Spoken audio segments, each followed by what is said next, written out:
राजनीति में शिक्षा हो ना हो, शिक्षा में राजनीति ज़रूर होती है।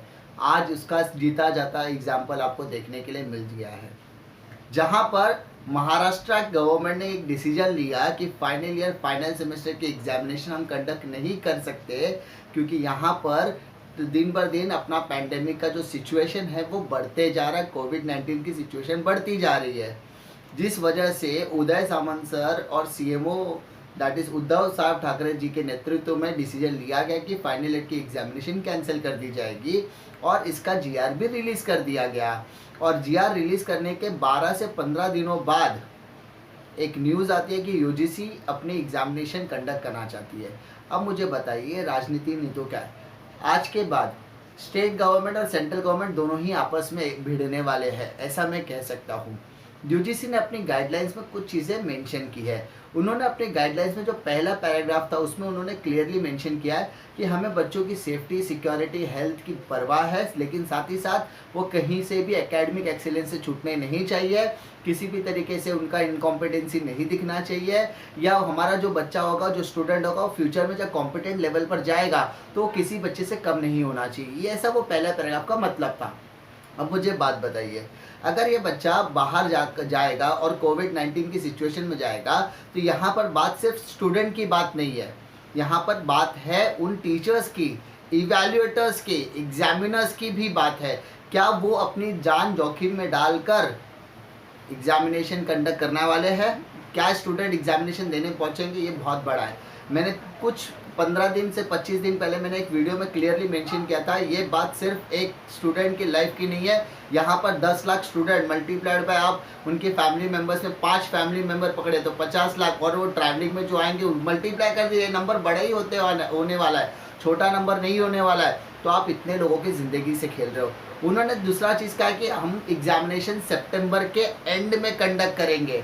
अब मुझे बात बताइए, कुछ इंटेलेक्चुअल ये भी दिमाग लगा रहे हैं कि हमने जुलाई में इन्फॉर्म कर दिया, अब सितंबर में एग्जाम है, तो बच्चे का 2.5 महीने का पीरियड है जहाँ पर वो प्रिपरेशन कर सकता है। तो मैं उन इंटेलेक्चुअल से एक चीज़ पूछना चाहता हूँ, पिछले 3.5 महीने से बच्चा जो मेंटली स्ट्रेस से गुजरा उसका क्या? बच्चों के हेल्थ के बारे में आप नहीं सोच रहे हो, बच्चों की मेंटली स्टेटस के बारे में आप नहीं सोच रहे हो। और एक बात बताइए, एक गवर्नमेंट ने ऑलरेडी डिसीजन दे दिया, तो उसके बाद क्या बच्चा अब मेंटली प्रिपेयर है एग्जामिनेशन देने के? ये कभी आपने सोचा है? नहीं सोचा होगा। अगर सोचा होता तो आप ये गाइडलाइंस नहीं लाते। उन्होंने दूसरा चीज़ दिया है कि आप एग्जामिनेशन ऑनलाइन, ऑफलाइन या ब्लेंडेड मेथड यानी दोनों मेथड से कर सकते हो, और जो बच्चा सेमेस्टर के एग्जाम में नहीं बैठ सकता उसको हम एक और मौका देंगे।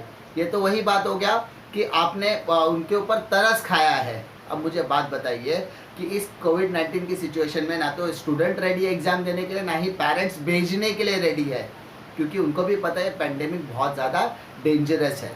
उसके बाद उन्होंने ऐसा लिखा कि एटी-केटी के स्टूडेंट्स के लिए कंपलसरी एग्ज़ाम कंडक्ट की जानी चाहिए। अब मेरे को बताइए, एटी-केटी, बैकलॉग, वाईडी, रिपीटर, एक्सटर्नल स्टूडेंट्स क्या किसी स्टूडेंट से अछूते हैं? उनको नहीं पूछा जाएगा क्या? उनके एग्जामिनेशन क्यों ली जा रही है? उनकी जान नहीं है कि? ये सारे क्वेश्चनेबल है, और शायद मैं नहीं कहना चाहता, यही सारी रीजंस के वजह से इंडियन एजुकेशन सिस्टम कहीं ना कहीं सवालों के कटघरे में समय समय पर आता रहता है।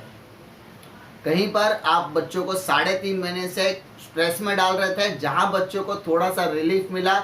यस, बच्चे अभी भी स्ट्रेस में थे, एटी-केटी बैकलॉग के स्टूडेंट अभी भी थोड़ा सा स्ट्रेस में थे कि हमारा जीआर नहीं आया है, बाकी के लोगों को भी स्ट्रेस में थे कि हमारा जीआर ये नहीं आया। और उसके बाद आपने ये माहौल पे गाइडलाइंस इशू कर दी जो बच्चों के अगेंस्ट में, उनकी थॉट प्रोसेस के अगेंस्ट में, उनकी मेंटालिटी के अगेंस्ट में।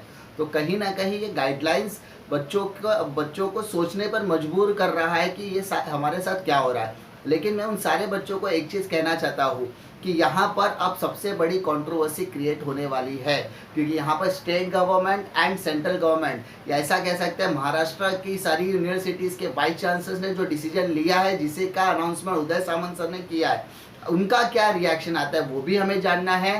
सीएमओ का क्या रिएक्शन आता है वो भी हमें जानना है। और सबसे बड़ा क्वेश्चन का आंसर हमें चाहिए कि एग्जामिनेशन अगर आप कंडक्ट करोगे तो कैसे कंडक्ट करोगे? क्या आप स्टूडेंट की ज़िंदगी की तो परवाह आप नहीं कर रहे हो? ये आपकी गाइडलाइन से दिख रहा है, क्योंकि हम स्टूडेंट्स आप स्टूडेंट्स रेडी है एग्ज़ाम देने के लिए, ये आपको भी पता है, रेडी थे, लेकिन जब आप कन्फ्यूजन पे कन्फ्यूजन क्रिएट करते हो, delay in decision making process करते हो, तो किस बच्चे के मेंटली स्टेटस पर स्ट्रेस नहीं पड़ेगा? सबके पड़ेगा। ये साइकोलॉजी भी अगर आप समझ जाते तो बहुत अच्छी बात होती। उम्मीद करता हूँ कि ये जो बात मैं कहना चाहता हूँ वो आप लोगों को समझ में आई होगी। गाइडलाइंस का एक ओवरव्यू भी मैंने इस वीडियो में दे दिया, और आने वाले टाइम में जो भी माइन्यूट से माइन्यूट अपडेट एग्जामिनेशन से रिलेटेड आएगी मैं उसको देने की कोशिश करूँगा। इस चैनल के साथ आप जुड़े रहिए। जो प्यार, जो सपोर्ट आपने मुझे दिया, वही सपोर्ट मैं भी आपको पे बैक करने वाला हूँ। आपको यहाँ पर थोड़ा सा आप सपोर्ट दिखाइए। आप मेंटली स्टेटस, सिंपल मैं बोल रहा हूँ आपको, सिंपली मैं कहने की कोशिश कर रहा हूँ कि आप उदय सामंत सर और सीएमओ के डिसीजन पे यही है। मुंबई यूनिवर्सिटी क्या जीआर रिलीज करता वो भी देखने की कोशिश करेंगे।